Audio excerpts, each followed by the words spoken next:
Welcome to RPG with DBJ. I am your host, DBJ. Thank you very much for being here. Uh, Creatives, community, and kind folks, thank you very much for just being part of the show because over this weekend, I was giving something some thoughts about doing a for me, major transformation to the channel and maybe an exciting outlook. I'm not sure. Nothing changing about the format, just the focus. Maybe focusing far more, or maybe even absolutely on science fiction. I'm not sure. I don't know. Um, what's for the past, I don't know, 7, 8 years or something. I've been doing it a certain way. Maybe I do need a little kick in the ass, little change of scenery, as it were. All right, but larger note, or more focused note rather, is the thumbnail has an alien on it, a classic alien, Area 51 type deal, and the question uh, is that really an image of an alien or a human being? So we're going to talk about, uh, because we talk about uh, in Obsidian Star, this tabletop role playing game about genetic engineering and mind transfer and um, autonomous roboticized AI and things of that nature. At what point, or is there a point that could be measured where we're no longer human any longer? We are aliens unto ourselves, and that is one of the questions I thought having some kind of to navigate through a tabletop game, to also question like what is humanity? How do we define humans and humanity itself as a culture, as people, whether it's genetically or psychologically or socially, and moving over this undefined horizon where we are no longer even related to base level humans, and will that even matter? And then, of course, we got to talk about the uh, the drama, the conflict. Because if you're going to bother having a tabletop role playing game, you got to have conflict. Otherwise, it's just a whole bunch of kumbaya sitting around, not rolling any dice at all because everyone's happy. But if you've got conflict, there may be people who draw the line at a point at which the you guys, the players involved in it, the stars of the show, say, no, we've gone well past that line. And there's many people who are like, nah, we cut this line so much shorter. And so there may be agencies and factions and things like that are against it. So the Yanking says this might not be related, but I have the same human problem with fantasy. Yeah, do elves have humanity? So I just use word personhood now, and here we go. Even maybe our language is even limited to describing the thing that we are trying to describe. Um, that's my. I think as human beings we're very intelligent, but sometimes we get stuck on uh, language itself, and even poets have talked about this, that language itself is a limitation to exploring, describing the world that we are in. And sometimes we get so caught on semantics language semantics, that we lose sight of the purpose of what we were talking about in the first place. That becomes like a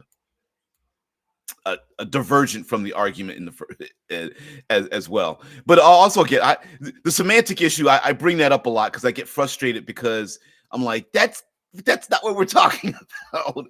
Who cares if the word doesn't mean what it means? We're talking about something else, and we all agree that we're talking about something else, even if we don't have the word to describe it. Shai says, I thought you said there were no actual extraterrestrial aliens in the traditional sense. Correct. Only transformed humans, or was that wrong? No, you're absolutely correct. And the the I guess the bigger question would be, okay, so if you transform your body and then you transform your mind and then you add in time, like time distance between, what would we be introducing ourselves to a sect of humanity that really isn't human any longer. If they live out in, if we live on a gravitational sphere, the Earth, and then you have people who are living out in like the Oort cloud and the the the emptiness of space. They live in zero gravity, and their metabolism is different, and their mindsets are different, and they've extended their lifespan, and they've I don't know, modified their brains so that they either, I don't know, they think faster or able to see in different spectrums of electromagnetism, and you start to go further and further away. At a certain point, like I joked the other day, and this was brought up in what was it, Caves of Isaac Asimov story, and it's been brought up in other science fiction realms as well. That you take a baseline human, they grow up on a in space habitats, and then they look at people that live on planets, and it's just like, why would you live there? That's horrible. Random temperature changes and dirty unfiltered air and random moisture in different forms falling from the sky, things like that. Even the ground that you stand on is on top of a volcanic fluid that just keeps moving. Why would you do that? And so there does become a like a mindset change even. And I wonder, by the time in our reality, by the time we leave our own solar system, physically, will we even be human? Could we relate ourselves back to being human? I guess it would be relating ourselves to like prehistoric humans, like Neanderthals and Cro-Magnon man and the other forms. Like, would they look at us? Are we as different to them as our future selves would be to us? I don't know. Lord says, "Oh man, dwarves, elves, and halflings can be so lame. The reason so many people hate Tolkien style fantasy." And yeah, you know what? And it's a lot of that too is like falling into defaults. Like it's it's horrible storytelling, right? Because one of the tropes that happens in horrible storytelling is that a character or a group of people are only defined by their physical presence, and then that's their only unique character trait, right? It's like, we're the dwarves and we're the shorter people, and we live in mountains and we do a lot of mountain things. And it's like, you roll your eyes like, okay, but what do you do? What's it about? Well, we dig in the ground, that's it. Shai says it was a tiny bit of a bummer that Ander had to include Farum and Freyan, yeah, in Within the Ring of Fire, two obvious dwarf and elf knockoffs. That is true. That is true. Well, and I think it's because it's comfort, right? It's very, very Tolkien-esque, so it's comfort. You get to, in defense of people who create their air quotes unique fantasy setting that has to have elves and dwarves in it. If you didn't, you'd have Talislanta, and no one talks about Talislanta, which is an extremely beautifully described world.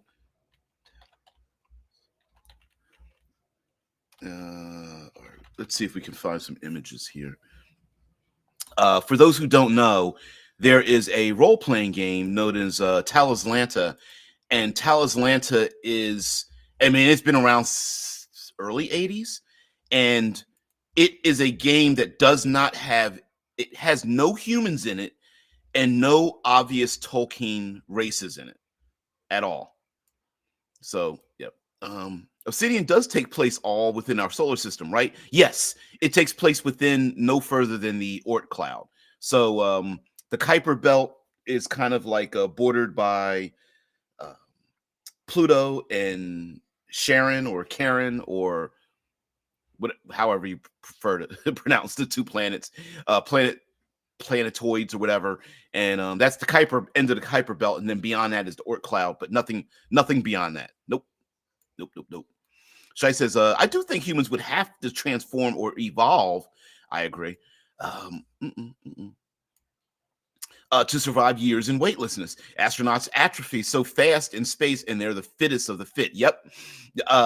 That's my argument for for maybe body modification, and having a little mechanical part where players are going to have to make sure that they, I don't know, they do chemical baths to get rid of radiation and genetic mutations, and work out so they don't muscle atrophy and things like that. Yeah. Absolutely. And it even today in our real world here in the States, there are people who are afraid. I mean, and they are literally violently afraid that they are going to be genetically and even socially erased because of an influx of other racial characteristics and social and cultural beliefs. And there are people who are literally like violently afraid. And when I say violent, I'm talking like lone gunmen violently afraid that they'll be erased from history. And so you do that, and you take the volume of that, you turn that up, and you literally have places where people can genetically modify their lungs and their height and their brain structures and such. I think you'll definitely get a, what is it, like I guess you could call humans nats, like NAT as in naturals, or GNAT as in annoyingly bothersome. I could see people thinking of themselves that way, or thinking that other people think of themselves that way, and then they, you know, uh, violent hilarity ensues. Drew says, I am mostly annoyed with the dwarves in Tolkien since it makes zero sense they use axes. I always wondered about that, about the axe thing, because you're like, that you wouldn't really want to use an axe underground. It's probably all like chisels and hammers, but whatever. Shovels. Maybe more shovel than axe. Yeah.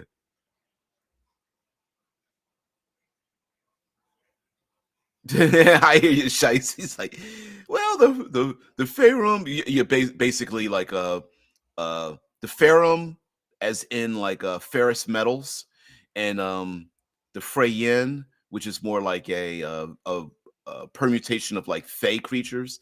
Yeah, but anyway, just to be fair, the Ferrum and the Freyin cultures were well described and way different. Yes, they were, but you could still tell they were.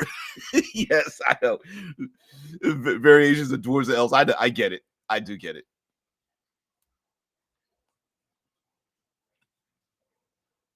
Yeah, yeah, and King's like, Dragon Ball Z is a silly anime where physics don't make sense, but Goku had a spaceship with a room that could increase gravity 1,000 times, thousands of times. We could work out.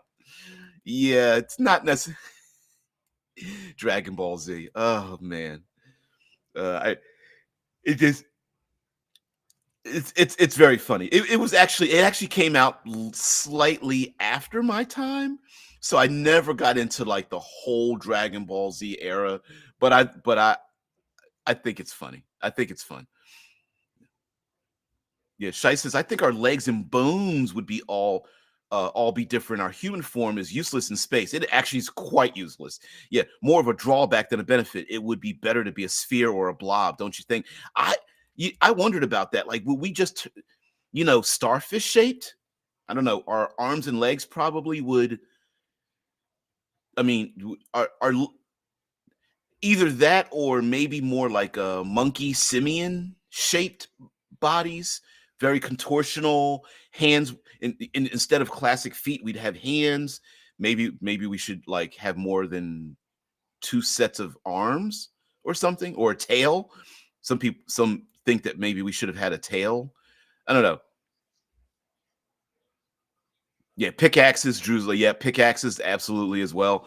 Yeah, for dwarves underground. I don't know. It's just weird. And then there's a lot of undergroundish things that don't exist in fantasy that I think would be common, like being like far more creatures that are blind or at least nearsighted, a lot more tremor sense, sonar sensed things underground, a lot more pale creatures as well. Gotta cut down them gem trees.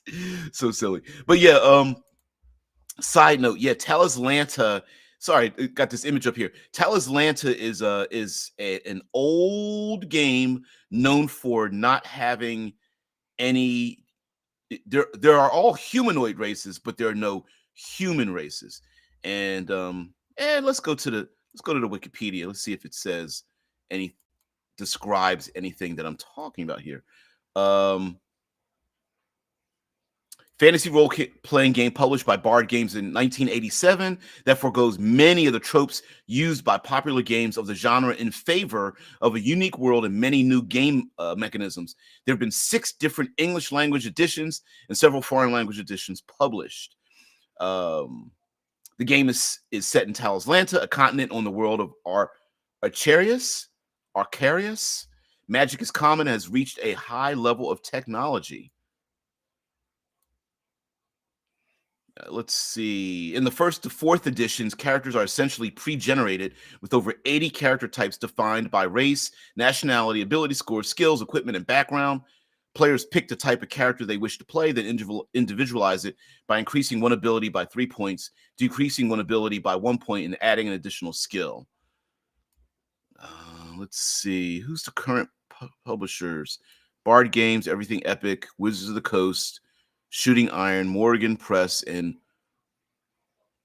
a French publisher.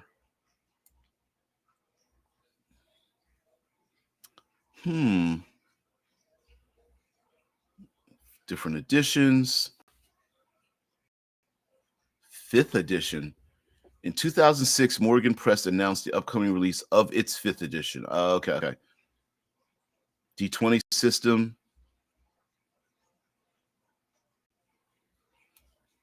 Oh, wow. Epic Edition. In 2023, Everything Epic launched a crowdfunding campaign on GameFound.com to fund an all-new edition of Talislanta known as the Epic Edition, also known as the 6th and final edition. Not much information over here. Okay. Reception. The true strength of Talislanta is in its uniqueness. Here is a fantasy world without orcs and goblins and all those standard enemies. I highly recommend this world as a place where your imagination can run wild.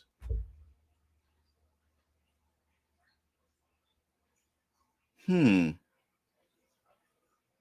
1990 book, The Complete Guide to Role-Playing Games, says Rick Swan says entertainingly written, a model of clarity and elegance, distinctive, enthralling characters can be created in a matter of minutes. It's an inspired system, one of the best of any fantasy RPG. The only flaw was a lack of structure, wishing that more examples of play could have been given for the adventurous Talislanta's role-playing nirvana. Okay, but that's enough of that. That's it's literally a role-playing game based on not having humans in it, and you're so bad, NK. I hear Talislanta has a great restaurant culture, but some people hate how formal it is. Terrible, terrible, terrible. Especially when you got player characters eating other player characters. All right. So to be or not to be alien. One difficulty, I think, in terms of we're talking about aliens, and yes, even though we are alluding to fantasy such as dwarves and elves and things of that nature. And one of the, I'm going to say, the drawbacks to a game like Talislanta is that one of the problems is the fact that if you go too far away from your tropes, it's very difficult for everyone else to understand what you're talking about. That's why Star Trek has the problem about, well, and it's also ease and money has to do with this, but it's also the fact that, like, why does Star Trek always have the classic aliens with just foam placed on their ears and nose and face to show different aliens? Like, they're basically, every time, not every time, the vast majority of aliens that appeared on Star Trek were like very simple, like adhesive things placed on people's faces. Maybe you might go so far as to airbrush someone's skin, like their hands and their face, a different color. But for the most part, it's just human beings with pointy ears, right? And part of that is just money. it's the budget. So you have to hire actors, and they have to represent aliens, and then you have to give them different outfits, and you can only vary that so much with limited supplies, short amount of time, and then you still have to write scripts and stuff. So they're never really alien. Like, do they speak through pheromones? Do they speak through sub or ultrasonic sound? Do they have multiple heads? Do they not look? Do they not have a humanoid appearance? How about the size of the aliens? Like, why do they have to be just about human size and shape? What about their spaceships and things? It's all that kind of stuff, right? So many aliens are, it's just production limitations. But the other part of that too is humanity has a hard time empathizing with something that's not the closest to human being, which is why we always seem to have the most beautiful aliens be the most humane, and then the most egregiously alien other things being the most violent as a default. It's a shame. Shitlord says, maybe write some blurbs about how this is hard sci-fi for thinking people and not a shoot 'em up to laser fest. Yes. Now, listen, I'm not against a run and gun. I'm not against the pew pew, right? I mean, listen, I'm wearing a Star Wars t-shirt, right? And it's got a bunch of pew pew in it, and there's a time and place for it, but I like to ground it in like thoughtful expression, and it may or may not be the main focus of the concepts, but I still like it even in the background, because like what's a great movie that's got a bunch of pew pew? Equilibrium, an excellent movie, if I must say so myself. Low budget as well, and in Equilibrium, they got the Grammaton clerics, or Graviton.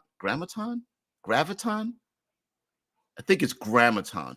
Anyway, they have the clerics with the gun fu and all that kind of stuff. It's a sweet movie. I mean, come on, you got people who are like, they've learned martial arts with guns and stuff, but it has a deeper context to it, and that's kind of where my mind sits. It's like, but yeah, I'm with you though. I'm with you there, shitlords.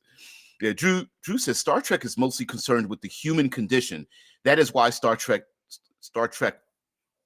5 film could engage in so much Shakespeare stuff.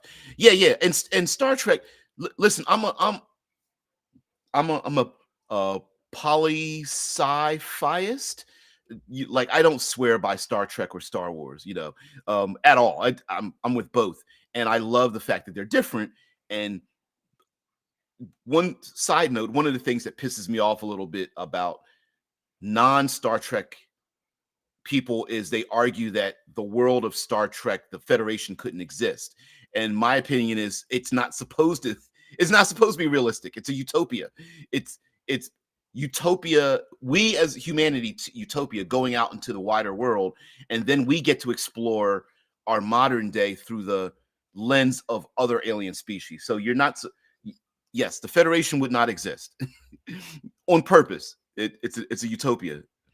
It's supposed to be something that is so alien to us today that we can't even, our cynical, pissed off, angry, selves today can't even conceive of a society that's a perfect utopia without money or greed or things like that.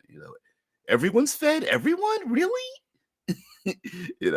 Shai says, oh God, Star Trek had all sorts of impossible stuff they didn't even try to explain. Yep. The worst offender being teleportation, faster than light speed. Otherwise, they would be traveling for years. Yes. Yeah. We forget that the transporters are just like, yep. So Earl Grey hot. Like, how did you make hot water inside of it? Yeah. But I love it. Star Trek, they also use human things. An alien in a scene tries human pizza for the first time, as if Klingons never figured out bread and tomato sauce. Yeah, there's a lot of that. There's a lot of like human being good, all aliens horrible. Although I suppose I suppose the true war would happen because the alien species has tomatoes, but they eat them and use them like fruit. That would be the great conflict there. Yeah, the great alien, the great, what was it, the human Kazin War book series, all over tomatoes and how you use them. Shitlord says, "Dude, Star Wars was much more than pew pew." No, I agree with you.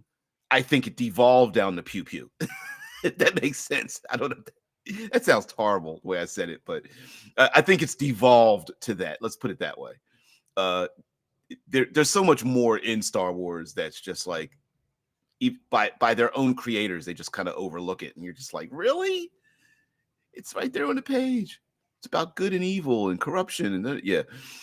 Uh, N King says, in almost every show, several members of the crew have a classical music group, and they always play human instruments. Yeah, and guess why? It's money, right? It's production. Someone comes to you and says, listen, you've got pocket change to come up with a television show, and you have to make an interesting story. What do? You look around yourselves and you start pulling. If you are creative with a budget, you start pulling things from storage to use for, oh, it's a saxophone, but we're going to paint it green or something, right? Yeah, and King says, yeah, a lot of that is TV show budget. A lot of that is very much TV show budget, which is why there wasn't any anti-gravity or zero gravity, right? It's so, how difficult would it be to put all your actors in harnesses? You got to get rid of the wires, and you can't do that on a TV budget, right? So, yeah, the Next Generation had a lot of thinking man stuff, but but yeah, they didn't explain space travel at all. Right. It was one, and every planet was an M-class planet, all that kind of stuff, right? So it was all budgetary reasons for telling a good story. Yeah, and Shitlord is like, yeah, also that phaser inside your ship would be at the end of the show. Now, I will admit, let's be honest, set your phasers to stun, you could kind of get away with that.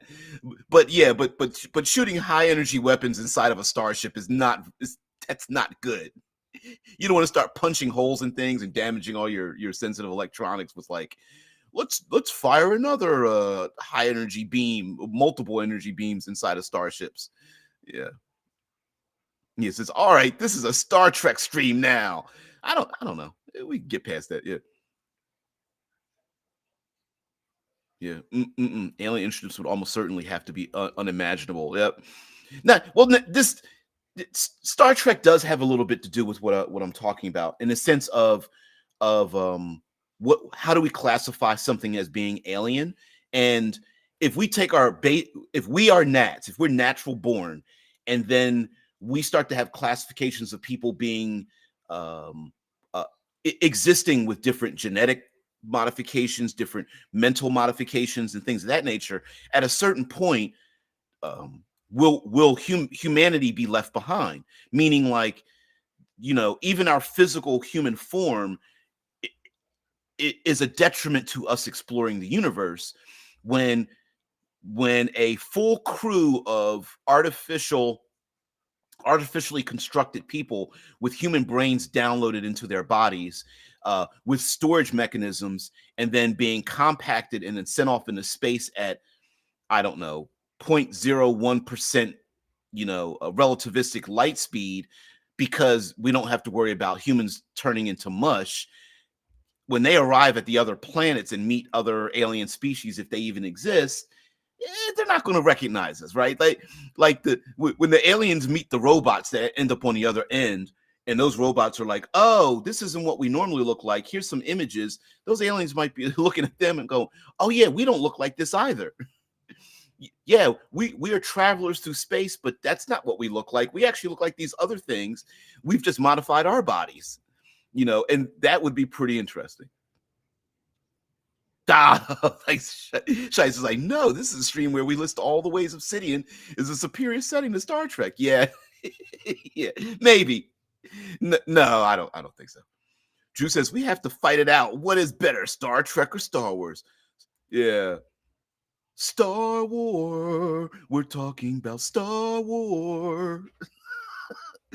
uh, Shitlords is like gnats, a good insult. Might as well call them gnats for added effect. That's what I was.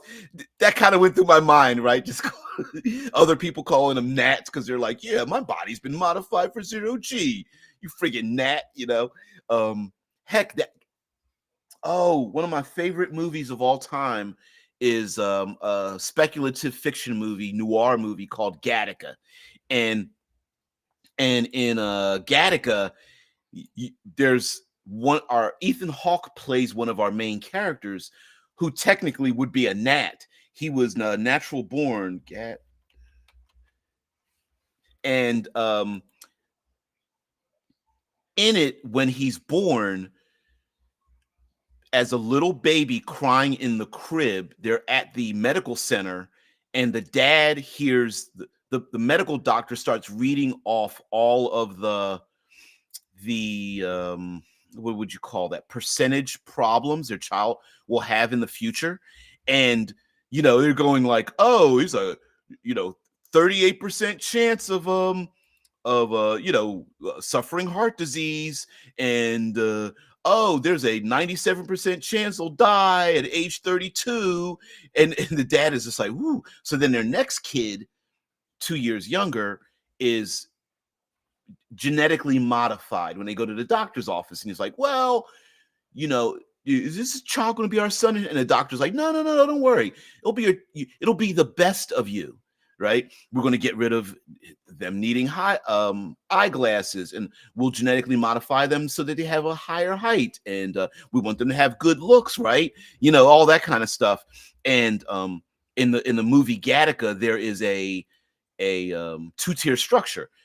Those that have been born with modifications, and then those that are natural born, and the gnats are the underclass. And I could see that happening uh, in a society where access to these genetic benefits or body modification benefits is limited, right? Who gets to decide who gets to live forever? And who gets to decide to have the best minds, or you have lack of sleep, um, all those kind of things. Here we go. Let's see. Obsidian Star needs more Shakespeare. Maybe. May, Shakespeare was able to, or the rumors of Shakespeare was able to encompass a lot of like base human elements like jealousy and rage and lust and romance and things like that. Maybe, you know what? That's a good idea. I believe the moons around Neptune or Uranus are named after Shakespearean Shakespeare's characters. So that would be interesting. Star Wars has 80% of the galaxy explored, while Star Trek has barely 10% explored. That is true. They're 10 man. Yeah, yeah, yeah. And Star Wars have like a what would you call it? Like a specific unexplored region of space. I'm not very good with the astral geography of Star Wars, but I believe it's something like that. Yeah, dude, it totally is. Plausible explanations of space travel already addresses questions everybody's been asking about Star Trek for 60 years. Yeah, yeah. Thanks, Ed King. Yeah, you haven't experienced Othello until you hear it in the original Craniac. You gotta say it with like an attitude, right? like the Klingons. Yeah. Gattaca, sweet fashion tips for hipsters and how to gain height. Yeah, yeah, very, very, very noir. Um, slim shark skin suits, and putting rods into your bones to stretch them out. Yeah, they didn't really go into like how horrible that would be to have to use a bone stretching methods, but the movie itself, the quite quite interesting. Ooh, look at that. I've never seen this image, this movie poster. Apavano, Gattaca movie poster, illustrate. That's interesting. The one in the wheelchair and the one lounging in the back in the chair. Hmm. Hmm. See if I can find. I can't find it. That's all right. But something else about Gattaca that I really love. It does bring up the point of what how do you measure perfection, and the people who live under a society that if you're born to be perfect and or have all the gifts it takes to be perfect, and someone who is born with none of the gifts to be perfect and is assumed to be lesser than, what happens? Because there's actually a there are we have Ethan Hawke who doesn't have any of the genetic dispositions. He's just a regular human being, and that brings up struggle culture, right? Like, is it okay for does struggle and perseverance make us human and make bring out the best of us to fight against the system that's holding us back? Whether that system is like whether that's the explorative part of the universe, right? Going through deserts and swimming and climbing and um, the physical act of exploring an unknown location. Is that what it takes? Is it breaking down social barriers that makes us better than we are? Is people telling us we can't do a thing, and then we look back at that person and give them a big middle finger? F you! I'm gonna do that thing you told me not to. Is that a thing that makes us human? That purpose, that giving us a purpose to struggle against. When if you're given all of the if you modify your body to become so distant from human beings that you don't have to struggle to be a thing, um and just because you modify your body, does that mean you don't have any struggles at all?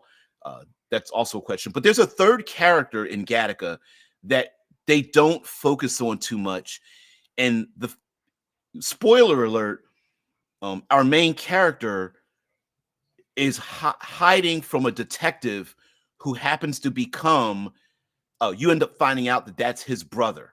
So his younger brother, 2 years his younger self, is someone who has all of the features to make them superior to everyone else, and becomes a detective. And that character is described as not trying hard enough, if that makes sense, because they were given all the tools.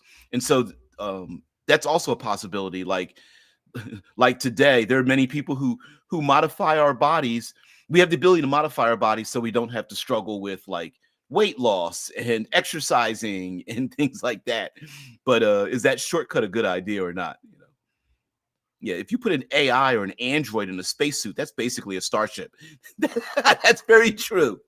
I, I don't know whether it was me or some of our friends. We actually made a superhero that traveled through far distance of space to come to Earth. Come to find out that the starship they created was in the shape of a humanoid, and that the aliens were inside of the superhero. So the crew of the spacecraft was having relationships with human beings. It was very silly, but it was kind of dumb. And the character superpowers were based around a starship. So like they had a force field and they could shoot a blast, and they had like rocket engines off their back and their heels and all that kind of stuff. Yeah, it was fun.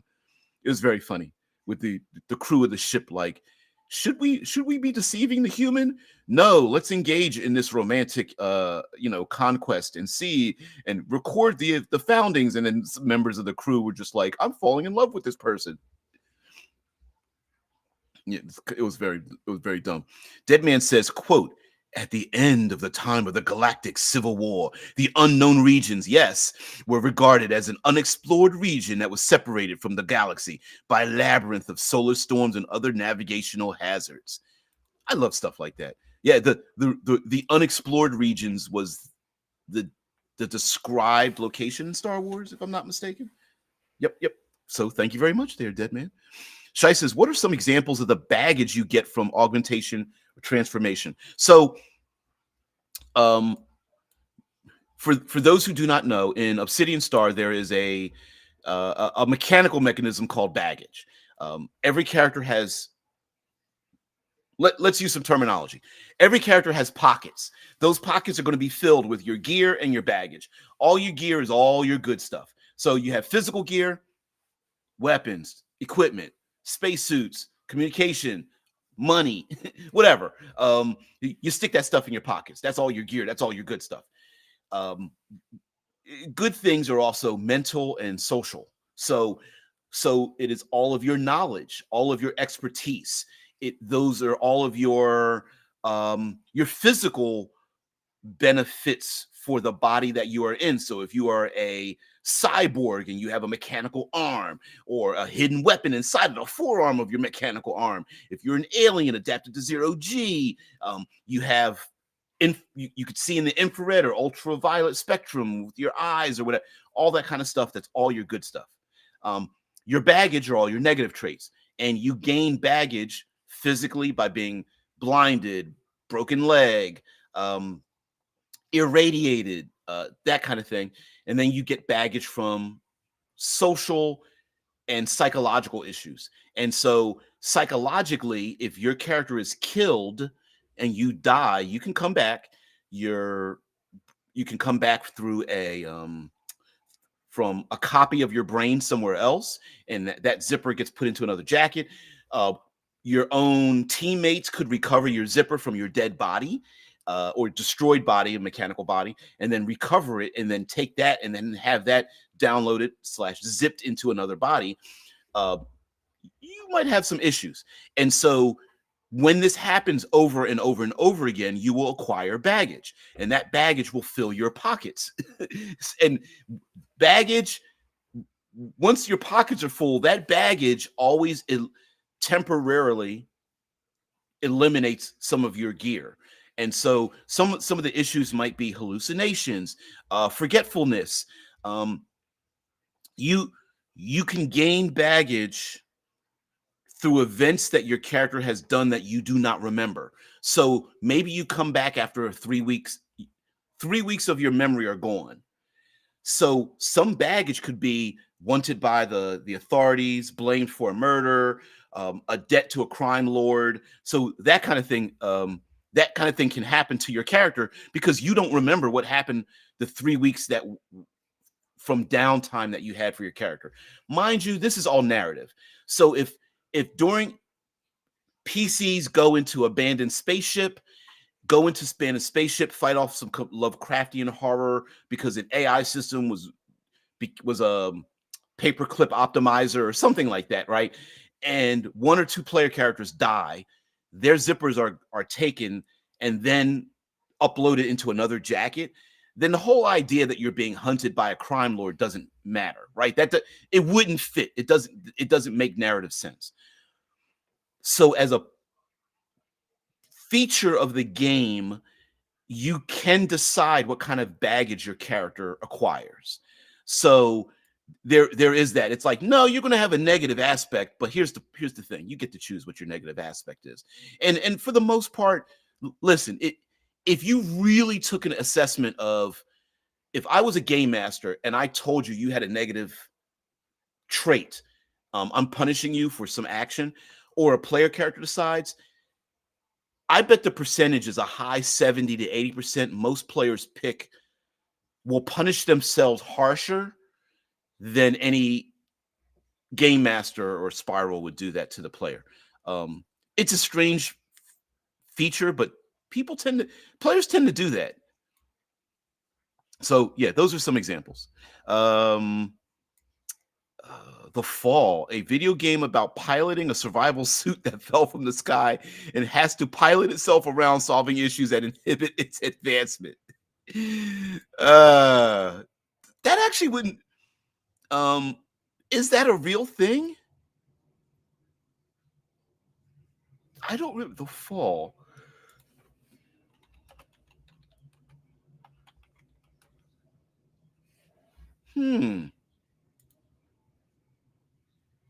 Oh, okay, yeah. Oh, I was like, The Fall. The hell? 2014 action adventure side scrolling platform game, Canadian independent super over the moon. Oh, unique combination of adventure game, puzzle solving, and side scroller all set within a dark and atmospheric story. Ah, interesting. Cool, cool. I'd never heard of that. Shai says, won't organic life forms of any kind just deteriorate in space after time on a cellular level? Because there's no gravity to hold you together. Can you transform yourself into a silicone based organism? Maybe that might be necessary, like silicone, copper, nitrogen, or maybe carbon nanotube based life form. Maybe. I don't know. Um, I mean, we don't really know if there are zero gravity life forms out there, but I mean, there's always been the concept of like life forms that exist in gas giants and things like that. So yeah, yeah. Shitlord says, is there also baggage in the form of organ failure or your technological augmentations malfunctioning? Well, first of all, yes. So um Deadman says AI, The Fall 2 had you playing as an AI jumping from system to system to solve problems. I like that idea. Okay, so going to the baggage in the form of organ failure or technological augmentation and such like that. Yes. Yes. So how would I describe this? Um the baggage system will have standards. Like here are standard like physical things mainly from like combat or exploration. Here's some standard social issues. Here's some standard exploration issues and things like that. But I wanted the system to be flexible enough that, like you guys who are always brilliant, you can just use the baggage system to just to narratively describe what the hell is happening in your world. So an example would be um, your player characters are ignoring they're traveling throughout space and they are ignoring themselves, taking care of their bodies, right?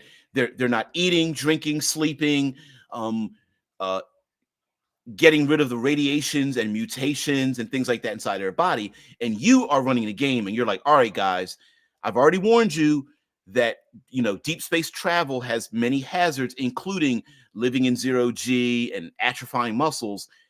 You're all going to gain baggage based on that effect. So, and it's going to be flexible enough where you can describe what the baggage is in the first place. So um here I have talked about this damn baggage. Okay. Baggage has two levels. One is that all baggage takes up a slot in your pockets, right? All baggage takes up a slot, and that means it can bump your gear. So that is and that's the only mechanical effect. It doesn't affect your die rolls. Your character's not going to get more tired. The only thing that's happening is that you're carrying around psychologically more baggage than you normally want to have, which means that your gear, weapons, devices, armor, skills, things like that, you have less space to have access to those things. So that's one aspect that baggage does if you never describe what the baggage is, if that makes sense. So you could literally play the game and just write down baggage in every single slot until it just starts filling up your character sheet. Now, the baggage itself could have a stat in it, like baggage could be a debt to a crime lord, baggage could be an addiction, baggage could be um, an an unresolved relationship with a romantic partner. Baggage could be a collapsed lung or a uh, brain aneurysm or so. Like it can be all of those things, and it could be noted as such. So it's a two-step process. So if you just want to, if you have players that kind of don't like stacked problems, you could just write down baggage and boom, boom, boom, click, click, click, click, click, and then after a while, they're like, "Oh, I'm going to pull a grenade. Oh, shoot, my baggage has taken over my gear, and I decided to check mark away my grenades because I didn't think I'd need them. So narratively, why don't you have access to your grenades? Did you drop them? Are you not thinking about it? Are they like dangling off off the back of your belt and you can't grab them at the moment or something? It's all those kind of things, right? So yeah.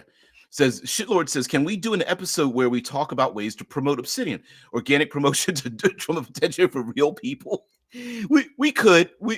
I'm a horrible salesperson, so yes, we could have an episode of that. And we are. You know what? I'm gonna call it a little bit so I can talk about something at the end of this episode, and I'm gonna leave it up to you guys to help me decide.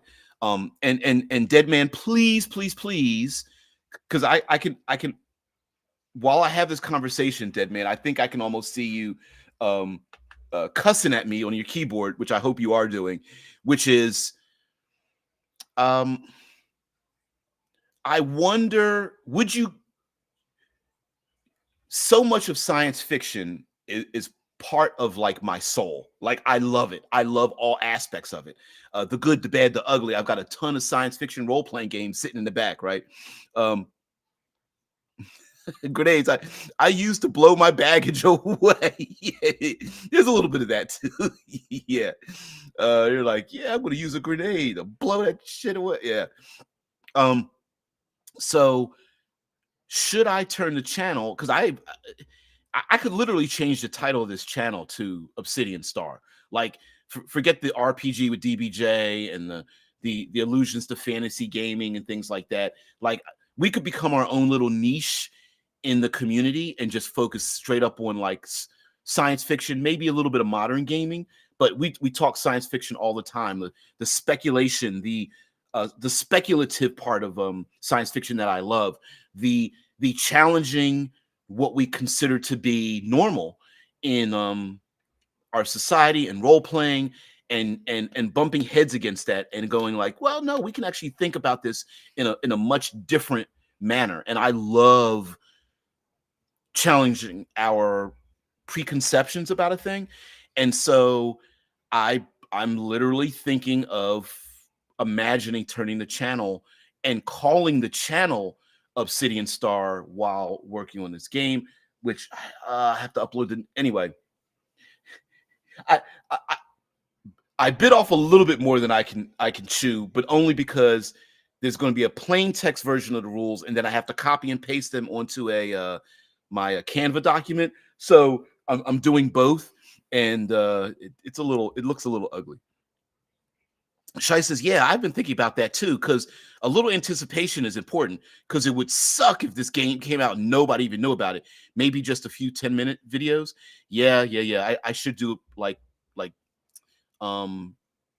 explainorama videos, like 5 to 10 minutes, explain what it is, and then trail off the video to say, if you want to know more about this other thing, here's what this is. And then that way I can do like very, very tiny, very self focused videos, like, here's what Mercury is like. Here's what I mean by the solar system. Here's what's going on in the Oort cloud. Here are these choices. Here's what a zipper is. Here's what a jacket is. Oh, you don't know what a jacket is? Here's a video. Hear me pointing at the thing to click the thing to find out what jackets are and stuff like that. TA says, crap, didn't I realize until now that the show was going? You're all right there, dude. You are far more welcome. You don't owe me anything.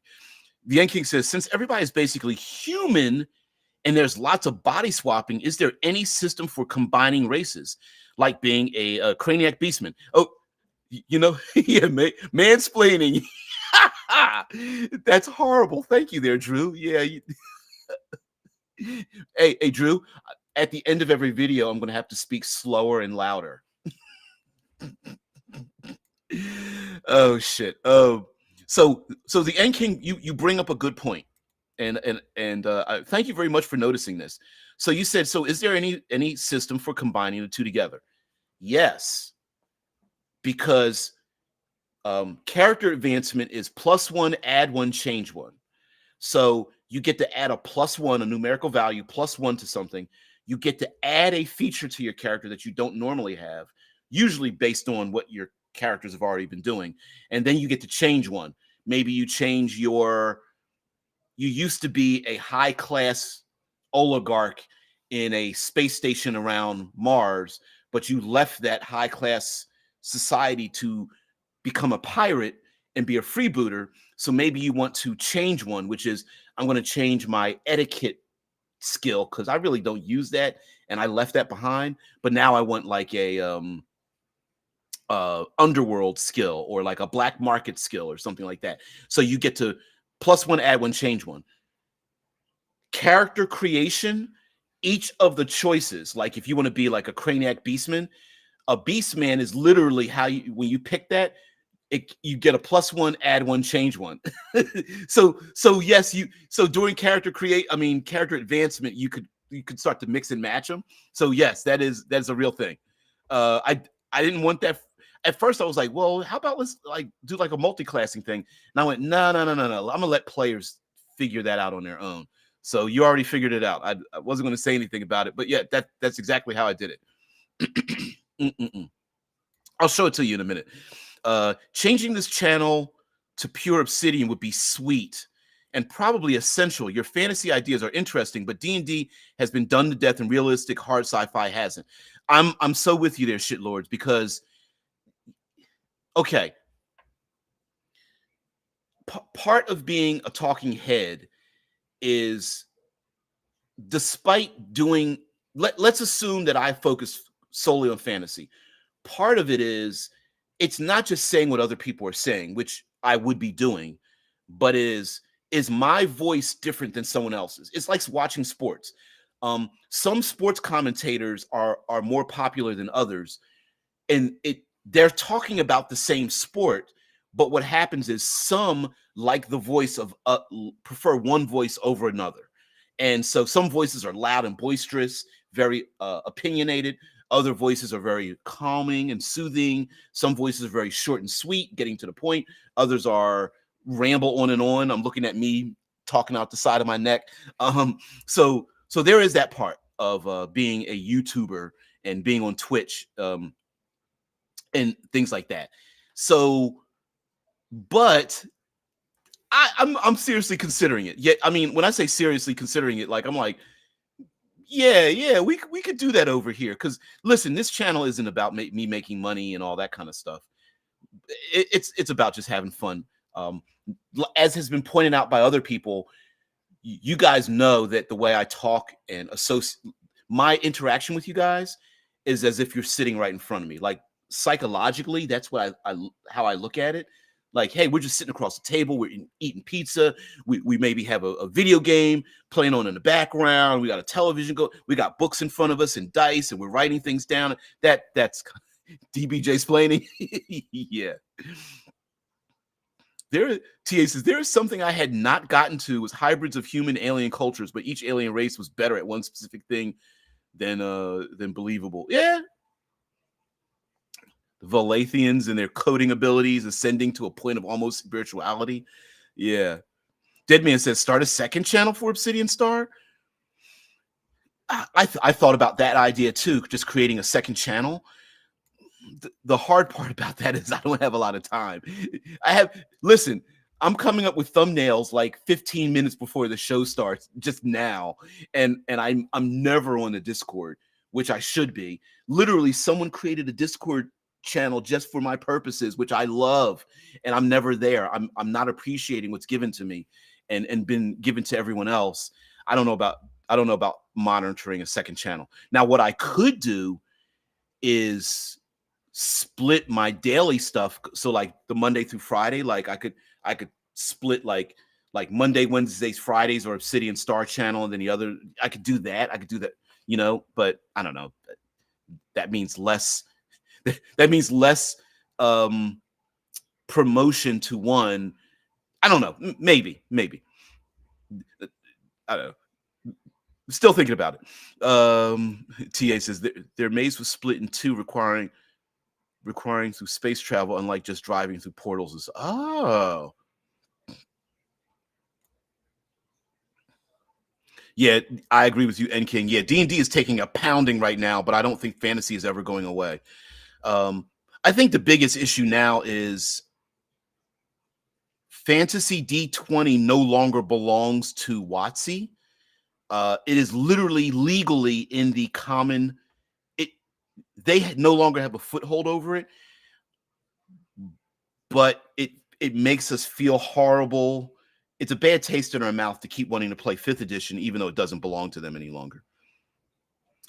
Shy Squad says, now is a terrible time to start a new channel. YouTube algos are against newbies. DBJ has been around since 2011. Yep. It has 2,350 subs, and you will never get that with a new channel today. I agree.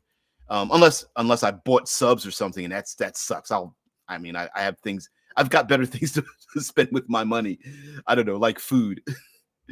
Yeah, fantasy will never go away, but the classic tropes have become a laughing stock. I agree. I kind of agree with you on that too. Yeah.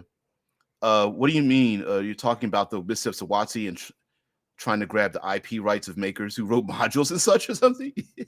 Drew's like, pizza with DBJ. Hey, we can fight over the pineapple if you wish, because I'm not putting any on my slice.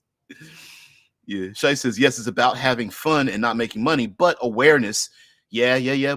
There is awareness. Awareness raising is important to keep the fun rolling alone. Please give us some Obsidian material to share around, just as art and short text and things like that. Okay, I can definitely do that.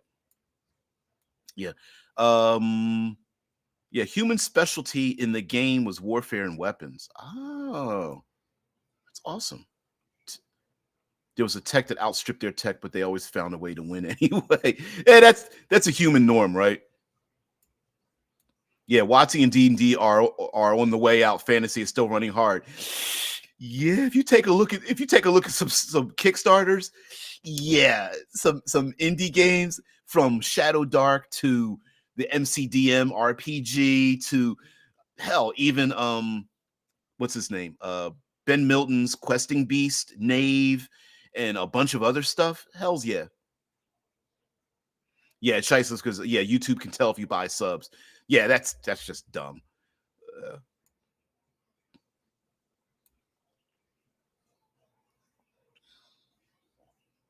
Oh yeah, N King, and yeah, there is a difference. The N King says, yeah, says, huh? I'm talking about WotC and the D&D brand. Through many of their actions, people think fantasy is on the way out. I think that's far from the case. I agree. There's something very primal about fantasy that'll never go away with us. There's the primal act of survival. There are the primal stories we tell through lore and legend that have existed long before role-playing games came out, fantasy role-playing games. So yeah, fantasy will always be around, but it's very weird now that we have true individual separate 5th edition clone games out there. Level Up Advanced 5th edition, Tales of the Valiant, the what's the other one? Why my brain? There's one from Italy, Bracalonia. There's a ton of 5th edition clones out there that you can play 5th edition without ever spending money, giving money to WotC or Hasbro or Dungeons and Dragons, and still play 5th edition. So and that is making rubbing some people the wrong way, right? Yeah, I'm definitely with you there, Dead Man. Yeah. TA says, I suspect that fantasy role play is going to jump as more and more people are complaining about the terrible way fantasy is being handled in movies. Not taking the time to write good stories. That's horrible too. But they're written. What's the mice game? Mouse Ritter? Maze Rats? Both? I think it's both Mouse Ritter and Maze Rats. I think. Let's see. Mouse Ritter. Is that the RPG?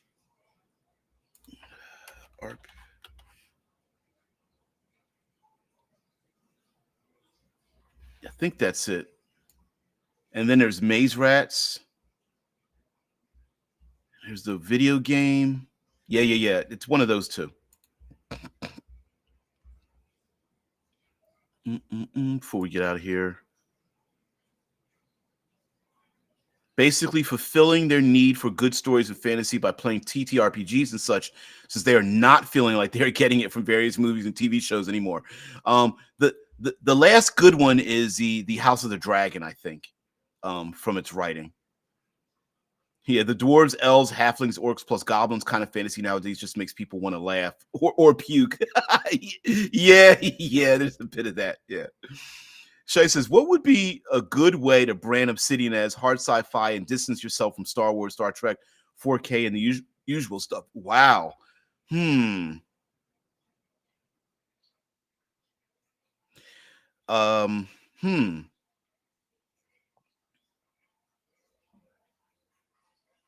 Okay. If we want to, this is I'm pulling this out of my ass.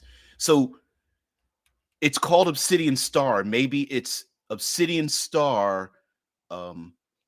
A sharp edge with a bright light. Maybe could be a terminology for it, right? Like the sharp edge sci-fi, or something like that, right? Like some because the word so I'm thinking of the obsidian material that has been used for like arrows and axes and like sharp weapons and things, and then it's something like that. So maybe I'll come up with like a very short, like what is Obsidian Star? It is a